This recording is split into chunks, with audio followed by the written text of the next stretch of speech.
Good morning po sa inyo mga sir, mga ma'am. Si Sir Ma'am po ito. Ito po, may estudyante po ngayon. Si Sir, pangalan Sir? Sir John po.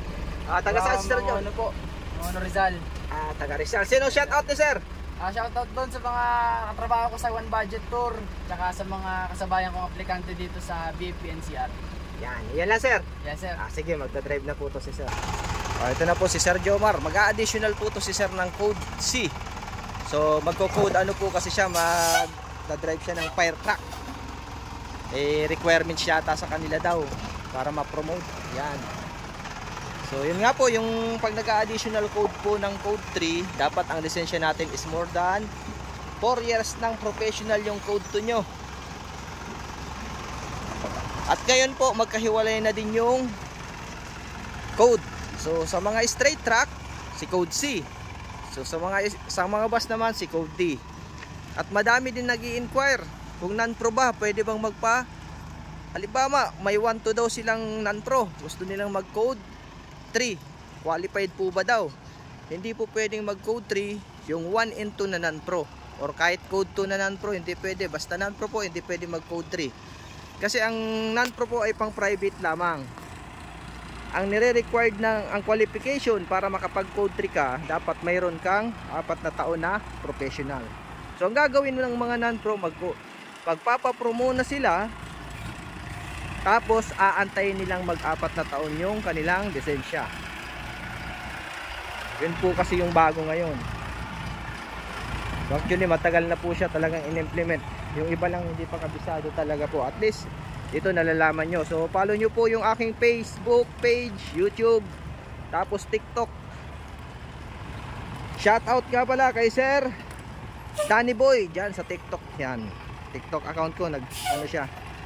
So dito magpa-park na to si Sir. Pati kay Sir Jong ML, yan, nagpapa-shoutout sa akin. Kay Sir Omar Noy, shoutout sa iyo Noy. Kadakol itatao yan sa akin si Sir Omar na estudyante. Mga kasamahan niya sa abroad, yun, shoutout din sa mga OFW nating kasamahan nasa ibang bansa. Yan, sa Saudi.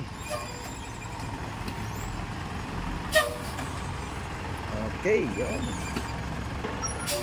Break, abante. So yung mga gusto dyan mag-additional code 3, code 8, yun po. At sa mga code 8 naman, yung mga gustong mag-additional code 8 pala, ano po ang qualification para makapag-additional code 3, ay code 8.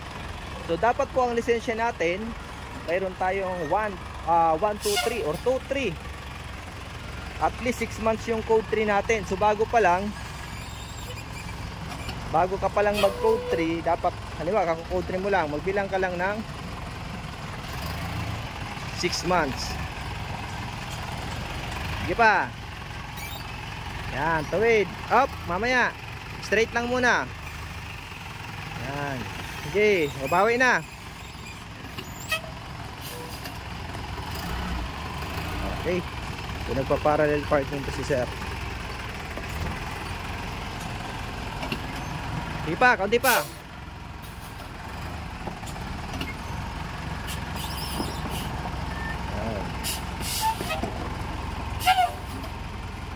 Okay.